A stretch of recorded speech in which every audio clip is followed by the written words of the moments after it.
Hello viewers, welcome to Politicos. దాదాపు 18 నెలలుగా RTC కార్మికులు ఎవరైతే ఆర్టీసీ డ్రైవర్లు కానీ కండక్టర్లు కానీ ఈ రాష్ట్రంలో ఉన్నటువంటి ప్రతి ప్రజాప్రతినిధుల దగ్గరికి పోయి వాళ్ళ ఉద్యోగాలు తీసేశారు, మాకు మళ్ళీ ఉద్యోగాలు ఇవ్వండి, మేమేం పెద్ద పెద్ద తప్పులు చేయలేదు, చేసినవి చిన్న చిన్న తప్పులే, ఎవడో టికెట్ తీసుకోకపోతే పాపం ఆ ఉన్న రష్లో మర్చిపోవడం కానీ అట్లాంటి చిన్న చిన్న తప్పులు చేయడం వల్ల చాలా మందిని దాదాపు 1100 నుంచి 1500 మందిని తీసేశారు. ఈ తీసేసిన తరంలో దాదాపు 16 మంది దాకా చనిపోవడం జరిగింది. ఒక్కొక్కరు తమ ప్రాణాలను కోల్పోతూ ఉన్నారు, ఆ మనోధైర్యం కోల్పోతూ ఉన్నారు. ఇప్పటికీ ఆర్టీసీ డ్రైవర్ వీరందరూ కలిసి కూడా ప్రతిరోజు ఏదో ఒక వారంలో ఒక 2-3 రోజులు ఎక్కడో ఒక దగ్గర అందరూ ఒక దగ్గర గుమిగూడి అందరూ కలిసి ఏదో ఒక ధర్నా ద్వారా ఒక నిరసన ద్వారా వారి ప్రాబ్లం చెప్తా ఉన్నారు. ప్రభుత్వం కూడా దీనిపైన చాలా మంచిగానే స్పందించింది. వారికి ఉద్యోగాలు తీసుకోవాలని చెప్పింది. ఒకరికి 30 డేస్ ఇస్తే ఇంకొక 60 డేస్, ఇలా ఒక టైం పీరియడ్ ఇచ్చేసి అందరినీ డ్యూటీలో తీసుకోవాలని కూడా చెప్పింది. కానీ ఇక్కడ ఉన్నటువంటి ఎవరైతే సజ్జనార్ గారు ఉన్నారో వారు స్ట్రిక్ట్ ఆర్డర్స్ ఇచ్చేసి వీళ్ళని లోపల రానియకుండా, వీళ్ళని డ్యూటీలోకి రానియకుండా కూడా అడ్డుకునే పరిస్థితి చూస్తున్నాం. సో వారు ఈ రోజు కూడా ఇక్కడ పొద్దుగాల రావడం జరిగింది. వచ్చిన తర్వాత కూడా వారిని పోలీసు బృందం మొత్తం ఇక్కడి నుంచి తరలించడం, వారు లేబర్ ఆఫీస్కి వెళ్ళి అక్కడ వారు వినతి పత్రం అందించడం, మళ్ళీ ఇక్కడ చిన్న చిన్నగా 5-6 మంది 10 మంది ఇక్కడికి వచ్చేసి వాళ్ళు వాళ్ళ బాధను చెప్పుకున్నటువంటి పరిస్థితి. ఇప్పుడే కొద్ది మందిని లోపల పంపించడం జరిగింది. వారు కూడా అక్కడ ఉన్నటువంటి అధికారులతో మాట్లాడడం జరుగుతుంది. సో ఇక్కడ ఉన్నటువంటి కొంతమంది ఆర్టీసీ డ్రైవర్ అన్నలు కానీ కండక్టర్లతో కానీ మాట్లాడి తెలుస్తుంది అసలు వారి బాధలు ఏంది, వాళ్ళు పడుతున్న కష్టాలు ఏందో కూడా అడిగి తెలుసుకుందాం. చెప్పండి అన్న. నా పేరు మల్లికార్జున్, ఎన్ఎం గౌడ్, కండక్టర్. రాణిగంజ్ వండిపో నుంచి నేను సస్పెండ్ అయ్యాను, రిమూవ్ అయ్యాను. 3 అప్పీళ్లలో నాకు ఇవ్వలేదు, రిజెక్ట్ చేశారు. 8 సంవత్సరాలు అవుతుంది దాదాపు, కోర్టులో కూడా వేయలేదు. నా అన్యాయమే, మొత్తం నాకు అన్యాయమే జరిగింది. వాస్తవం రీజన్ పైన మిమ్మల్ని సస్పెండ్ చేశారు. ఒక టిమ్ మిషన్ ఖరాబ్ కావడం వల్ల ఒక టికెట్ ఇష్యూ అయిపోయిన తర్వాత ఒక టికెట్ రాంగ్ టికెట్ ఏదో పెన్తో రాసావని చెప్పేసి ఇన్సాబర్డినేట్ కింద రాశారు. ఇంకోటి ఏంటంటే టిమ్ మిషన్స్ ప్రాబ్లం ఉన్నాయి. ఆ టిమ్ మిషన్ ప్రాబ్లం వల్లనే మేము ఇట్లా ఇష్యూ చేయడం జరిగింది. దానివల్ల ఇప్పుడు ఆ చిన్న తప్పు కారణం వల్ల మమ్మల్ని మా జీవితాలే సర్వనాశనం చేసిండే ఈరోజు. 8 సంవత్సరాలు అంటే దగ్గర 8 సంవత్సరాల నుంచి మాకున్న పాటలు ఏందో, మా అగచాట్లు ఏందో, సంసారాలు, ఇల్లులు, అమ్మాయి ఏంది ఇది, భవిష్యత్తు మొత్తంగా ఈరోజు నాశనం అయిపోయింది. ఈరోజు 8 సంవత్సరాల నుంచి 3 అప్పీళ్ళల్లో ముగ్గురు ఇళ్ళలో ఎవరైనా ఇవ్వచ్చు. బట్ ఎండి సజ్జనా సార్ వల్ల ఒక్కరు కూడా అందరిని రిజెక్ట్ చేసుకుంటూ వచ్చారు. మా ఉద్యోగాలు మొత్తం కోల్పోయినాం ఈరోజు. అందువల్ల ప్రభుత్వాన్ని ఆశ్రయిస్తే దాని ద్వారా ఒక జీవో వచ్చింది. ఆ జీవో ఉపాధి వల్ల మాకు ఉద్యోగం కావాలని చెప్పి వచ్చాం మేము. అందుకు కూడా మాకు అవకాశం ఇవ్వట్లేదు. రానికి కూడా ఇట్లా చెప్పడానికి వినతి పత్రం ఇవ్వడానికి కూడా ఇక్కడికి రానివ్వకుండా అడ్డుకున్నారు. ఒక 5 మంది వెళ్ళి ఇచ్చి ఇప్పుడు ప్రతి ఒక్కరూ ఇక్కడి గురించి మా బాధలు చెప్పుకొని వచ్చినా కూడా అవకాశం ఇవ్వట్లేదు మాకు. రవాణా శాఖ మంత్రి పొన్నం ప్రభాకర్ గారిని కలిస్తే ఆయన ఏమన్నాడు? మీ ఆ జీవో ఇచ్చిన తర్వాత కూడా ఇవ్వాలి తప్పకుండా, మీ ఉద్యోగాలు మీకు వస్తాయని చెప్పి మాట్లాడడం జరిగింది. ఒక చిన్న కారణం సార్, ఒక టిమ్ మిషన్ ఖరాబ్ కావడం వల్ల, ఒక ఆబ్సెంటిజం వల్ల ఎంతో మంది ఉపాధి కల్పించుకున్న కండక్టర్ డ్రైవర్లని 15 నుంచి 20 సంవత్సరాలు ఉన్న వాళ్ళకి సర్వీస్ కూడా మొత్తం పోయినాయి. ఈరోజు మళ్ళా ఏంది పరిస్థితి? వాళ్ళ 16 మంది చనిపోయారు సార్. ఈరోజు ఉద్యోగాలు లేక నష్టాలతోని ఈరోజు ఈఎంఐలతోని, అప్పులతోని సంసారం వెళ్ళలేక, పిల్లల్ని చదివించుకోలేక, పోషించలేక ఎంతమంది ఈరోజు మా పిల్లల బాధతో ఈరోజు ఇంతగానో ఇబ్బంది పడుతున్నాం. ఈరోజు మా అమ్మ నాన్నతోని ఒక ఇల్లు కట్టుకోలేక, సంస్థలు చేసి ఈరోజు బాగుపడలేక, బయట ఉండి ఉద్యోగాలు చేయలేక ఈరోజు ఇబ్బంది పడుతున్నాం. ఈరోజు ఏంది పరిస్థితి? మాకు ఉద్యోగాలు కావాలని ఆశ్రయిస్తూ ప్రభుత్వాన్ని ఇంకా ఇంతవరకు మాకు డ్యూటీలు ఇవ్వలేదు. కాదు అంటే ఏదైతే మీకు ప్రత్యేక బృందం వేసి ఎవరైతే 1500 మంది కావచ్చు, 1100 నుంచి 1500 మంది దాకా ఉంటారు, వీళ్ళందరిపైన విచారణ జరపమని చెప్పింది. సో విచారణ జరిపిన తర్వాత అసలు ఏమన్నారు? విచారణలో ఏం తేలింది? విచారణ జరిపారు సార్. 16-18 నెలల నుంచి తిరగంగా లాస్ట్కు ఒక 3 మెన్ కంప్లైంట్ చేశారు. దాని మీద విచారణ చేద్దామని చెప్పి ప్రజాభవన్లో దివ్య మేడం ప్లస్ చిన్నారెడ్డి సారు వాళ్ళ బృందంతో విచారణ చేసిండ్రు. అందులో 492 మంది ఎంక్వైరీ చేసి అందరు మీకు ఒక జియో వచ్చింది. ఆ జియో ప్రకారం 2 నెలల లోపల అందరికీ ఉద్యోగాలు ఎక్కిస్తామని చెప్పి సరే అని చెప్పి అందరూ ఎంక్వైరీ అయిపోయింది. 492 మంది ఎంక్వైరీ అయిపోయింది. ఒక నెల 10 రోజులు గడుస్తుంది. ఆ జీవోలో ఏముంది 60 రోజులల్లో 30 రోజుల్లో కొందరిని 30 రోజుల్లో కొందరిని అన్నట్టు వాళ్ళ కేసులను బట్టి తీసుకోవాలని చెప్పారు. మేము ఇంటర్వ్యూకి అటెండ్ అయినాం, అన్నీ అయిపోయినాయి, జీవో అయిపోయింది. ఒక నెల 10 రోజులు అవుతుంది జీవో వచ్చి, ఇంతవరకు ఒక్కరిని కూడా డ్యూటీలకు తీసుకోలేదు.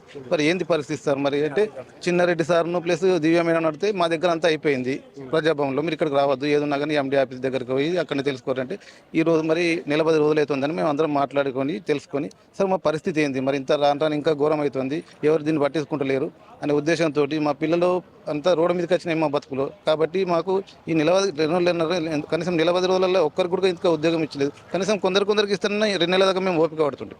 అది లేదు ఇది లేదు, మొత్తం మీద నెల 10 రోజుల నుంచి ఏం లేదు. మరి ఒకసారి ఎండి గారిని కలిసి మన బాధలు చెప్పుకొని తొందరగా మమ్మల్ని డ్యూటీ ఇవ్వండి సార్ అని అడగడానికి వచ్చినాం.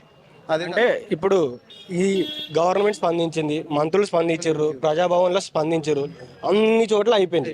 కానీ ఎందుకు ఈ జాప్యం జరుగుతుందంటే ఏం చెప్తారు? అసలు ఎందుకు అంటే ఎండి గారు ఆపుతున్నారా మీ ఉద్యోగాలు మీకు రాకుండా, లేకపోతే ఇంకెవరైనా ఉన్నారు? ఎండి గారు ఆపుతుండన్నది మాకు అనిపిస్తుంది. కాకపోతే మేము డైరెక్ట్ ఆయన మీదనే అటాక్ చేసి మాట్లాడితే కూడా మమ్మల్ని దూరం కొడతారనే ఉద్దేశంతో సార్ని రిక్వెస్ట్ చేస్తున్నాం అంతే. డౌట్ సార్, అంతే, ఇంకా వేరేది ఏం లేదు. ఒక డౌట్ ఏంటంటే రిక్వెస్ట్ చేస్తున్నాం సార్ని, అయ్యా మాకు ఏదైనా మా ఉద్యోగం మాకు ఇప్పించండి, మేము చేసిన తప్పుకి సరిదిద్దుకుంటాం, మాకు ఆ జీవో ద్వారా మమ్మల్ని క్షమించి మా ఉద్యోగాలు మాకు ఇవ్వండి సార్, అంతే. మా ఒక రిక్వెస్ట్ ఏందనేది సార్ కూడా మా భార్య పిల్లలు కూడా రుణపడి ఉంటాము ఆ డ్యూటీస్ వేయడం వల్ల, మా డ్యూటీని మాకు ఇవ్వండి అని చెప్పేసి దయచేసుకొని రిక్వెస్ట్ చేసుకుని బట్లాడుకోనికి వచ్చాము మేము. ఆ జీవో ద్వారా మా ఉద్యోగాలు మాకు కావాలి అని చెప్పేసి.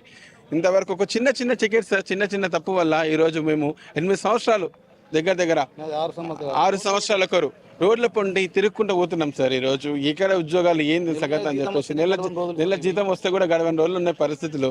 అలాంటి పరిస్థితులలో ఇప్పుడు మా ఉద్యోగాలు మాకు కావాలి, ఒక జీవో తెచ్చుకొని దాని ద్వారా మా ఉద్యోగాలు మాకు కల్పించాలని చెప్పి మేము మాట్లాడుతున్నాం సార్. మాకు కావాలని చెప్పి అడుగుతున్నాం, ఒక రిక్వెస్ట్ చేస్తున్నాం సజ్జనర్ సార్ గారికి. ఒక కండక్టర్, ఇప్పుడు కండక్టర్లు ఏం చేయగలుగుతారు సార్? ఒక డ్రైవర్లు అంటే ఒక డిగ్రీలు చదువుకున్నారు, బయట ఒక వ్యవస్థలో ఏం చేయడానికి కూడా అవకాశం లేకుండా అయిపోయింది. ఒక ఏజ్ వచ్చిన తర్వాత ఎవరు ఇస్తారు సార్? ఇవ్వలేరు. మధ్యలో 8 సంవత్సరాల నుంచి ఇబ్బంది చాలా ఇబ్బంది ఫేస్ చేస్తున్నాము. ఒక దిక్కు భార్య పిల్లలని ఇబ్బంది పెట్టుకొని, తల్లిదండ్రులను ఇబ్బంది పెట్టుకొని, వాళ్ళ హాస్పిటల్ కానీ పోషణ లేకుండా కూడా ఇక రోడ్ల మీదకి రావడం జరిగింది.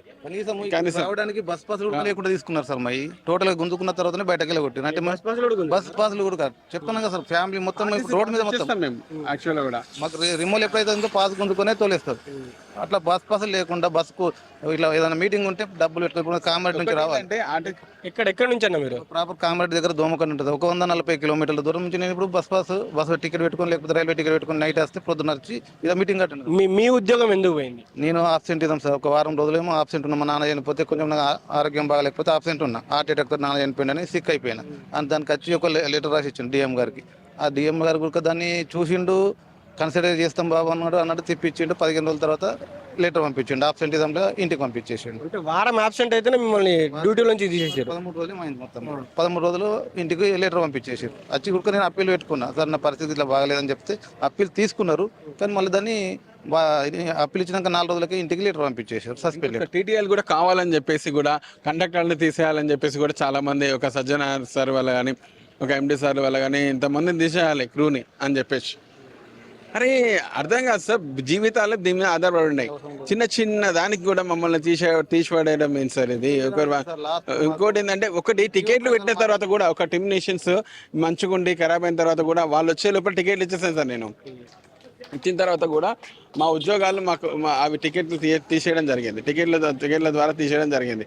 అరే మీరు ఎందుకు ఇచ్చారు దేనికి అని చెప్పి మళ్ళా అసలు మమ్మల్ని మొత్తము సార్ ఇట్లా టెర్మినేషన్ ఇలా ఖరాబ్ ఉన్నాయి ఇట్లా అయినా అని చెప్పినా కూడా లేదమ్మా అని చెప్పేసి తీసేయడం జరిగింది. ఎండి సార్ డిఎం సార్కి చెప్పడం జరిగింది, ఆర్ఎం సార్కి కానీ అప్పీల్ పెట్టుకుంటాం. అప్పీల్ కూడా టెర్మినేషన్ మాకు సంబంధం లేదన్నట్టు తీసి పడేసారు సార్ ఈరోజు మమ్మల్ని. ఈరోజు చివరిగా మీ డిమాండ్లు ఏంటి? మీరు ఏం కోరుకుంటున్నారు ప్రభుత్వాన్ని అని సజ్జనార్ గారికి ఎలాంటి అప్పీల్ చేయబోతున్నారు? సజ్జనార్ గారికి చివరిగా దండం పెట్టి చెప్పుకుంటున్నాం. మా పిల్లల భవిష్యత్తు, మా భవిష్యత్తులు సార్ ఇది డ్యూటీ మీదనే ఆధారపడి ఉన్నాయి. మాకు డ్యూటీ ఇస్తే సక్రమంగా చేసుకుంటాం, మీకు అందరం రుణపడి ఉంటాం సార్. దయచేసి మాకు ఆ జీవో ప్రకారము 2 నెలల జాబ్ ఇస్తున్నారు, నెల 10 రోజులు అవుతుంది. అతి తొందరలో ఇచ్చే ఏర్పాటు చేయండి సార్. మేము ఎప్పటిలాగా డ్యూటీ చేసుకుంటాం. మాకు డిగ్రీలు చేసి కూడా లాభం లేకుండా ఊళ్ళో ఇన్సల్ట్గా ఫీల్ అవుతున్నాం, మేము బాధలు భరించలేకపోతున్నాం. దయచేసి చెప్తాను, రిక్వెస్ట్ చేసి మా ఉద్యోగాలు మాకు ఇప్పించగలరని చెప్పి కోరుతున్నాం. ఈ 2 నెలల లోపల ఈ నెల లోపల మాకు ఈ అవకాశం ఇచ్చారు సార్. ఒక 30 డేస్లో మీరు ఇస్తారు అని చెప్పి ఒక జీవో పాస్ అయింది. ఆ 30 డేస్ అయిపోయింది కూడా. ఇంకా 10-15 రోజులలో అయినా సరే మా ఉద్యోగాలు మాకు ఇప్పించండి సార్.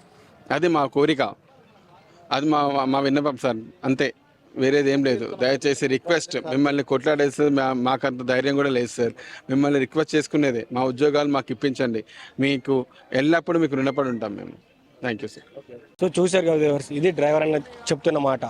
డ్రైవర్లు కానీ అటు కండక్టర్లు కానీ అందరినీ చిన్న రీజన్స్, ఆబ్సెంట్ అయ్యాడని చెప్పేసి, టికెట్ మిషన్ పని చేయకపోతే జస్ట్ పెన్నుతో రాశాడని చెప్పేసి, ఇలా 1,00,000 కారణాలతోటి, చిన్న కారణాలతోటి ఏదో విధంగా ఉద్యోగులను తీసేయాలనే ఏదైతే ఒక ప్లాన్తో కానీ వారు ఒక మోటో పెట్టుకున్నారు.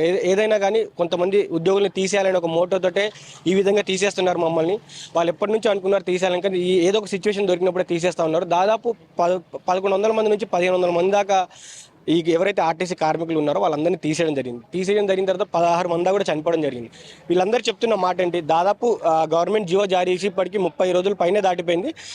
ఇంకా 10-15 రోజులు టైం తీసుకోండి, విచారించండి, కానీ మా ఉద్యోగాలు మాకు ఇవ్వండి. పిల్లలు, తల్లిదండ్రులు అందరూ ఉన్నారు, వారు బతకలేకపోతున్నారు. మేము ఇప్పుడు ఈ పని చేసుకున్న తర్వాత మాకు వేరే పని దిక్కులేదు. ఈ డిగ్రీలు ఇవన్నీ చదువుకున్న తర్వాత కూడా మాకు ఎలాంటి పని తోచట్లేదు. ఏం చేయాలో, ఎలా బతకాలో కూడా తెలియట్లేదు. మాకు ఈఎంఐలు ఉన్నాయి, ఇంటి లోన్లు ఉన్నాయి. పిల్లం అంతా చదువుకునేటోళ్ళు, ఇంట్లో వాళ్ళు అందరినీ కూడా వారికి ఎలా పోషించాలో కూడా తెలియని పరిస్థితిలో ఉన్నాం. మేము ఒక్కొక్కరం మాకు ఉన్నటువంటి బస్ పాస్లు కూడా తీసుకున్నారు. ఆ బస్ పాస్లు తీసుకొని మాకు ట్రావెలింగ్ కూడా చాలా ఇబ్బందిగా అవుతూ ఉంది. అక్కడి నుంచి ఇక్కడికి రావడానికి కూడా మేము చాలా కష్టపడి రావాల్సి వస్తుంది. పాపం ఎక్కడెక్కడి నుంచో వచ్చారు, దాదాపు ఒక 100 మంది దాకా వచ్చారు. మిగతా వాళ్ళని పోలీసులు రానివ్వలేదు. ఆ వచ్చిన వారు కూడా వివిధ జిల్లాల నుంచి రావడం జరిగింది. సో వారు చెప్తున్న బాధ ఏంటంటే, గవర్నమెంట్ జీవో ఇచ్చింది, మమ్మల్ని ఇప్పటికైనా ఆదుకోండి. వారు సజ్జనార్ కానీ చాలా రిక్వెస్ట్ చేస్తూ ఉన్నారు, సార్ మమ్మల్ని ఆదుకోండి, 18 నెలలు అయిపోయింది, మేము ప్రతిరోజు ఈ ధర్నాలు, ఈ రాస్తారోకలు మేము చేయలేకపోతా ఉన్నాము. ఇకనైనా మా పైన ఆలోచించి ఏదైనా ఒక మంచి డిసిషన్ తీసుకోండి, మేము మీకు సత్కరించుకుంటాము, మేము మిమ్మల్ని ఆదరించుకుంటాము, మేము మీరు చెప్పిన మా విధంగానే వింటామని చెప్తా ఉన్నారు. సో ఏదేమైనా కూడా సజ్జనార్ గారు, మనం చిన్న వాటిని కూడా దృష్టిలో ఉంచుకోవాలి. ఎందుకంటే అక్కడ ఉన్నటువంటి ఉగ్రవాదులకు కానీ, అటు ఉన్నటువంటి ఎంతోమంది ఎవరు తప్పు చేసినా కూడా వాళ్ళందరినీ కూడా మనం క్షమిస్తూ ఉన్నాము. సో అందరికీ ఒకసారి క్షమాభిక్ష అనేది అవసరము. సో దీనిపైన ఒకసారి సజ్జనార్ గారు ఆలోచించి, ఇక అందరి దగ్గర అయిపోయింది, అటు ప్రజాభవన్లో ఉన్న దివ్య మేడం దగ్గర నుంచి ప్రతి ఒక్కరి దగ్గర పనులన్నీ అయిపోయినాయి. మీ దగ్గరనే ఫైల్ ఆగుతూ ఉంది. మీరు ఒకవేళ వీరిని తీసుకోండి అని ఒక మాట చెప్తే వారు రేపటి నుంచి ఉద్యోగాల్లో జాయిన్ అయిపోతారు. సో వారందరినీ కూడా మీరు ఒకసారి ఆలోచించి వాళ్ళందరికీ క్షమాభిక్ష పెట్టాలని కోరుకుంటా ఉన్నాము. సో ఇది ఇప్పటివరకు update. This is Srikanth with video journalist Venkatesh Gaud from Bus Bhavan. Please subscribe to the channel and download the Politicos app from the links in the description.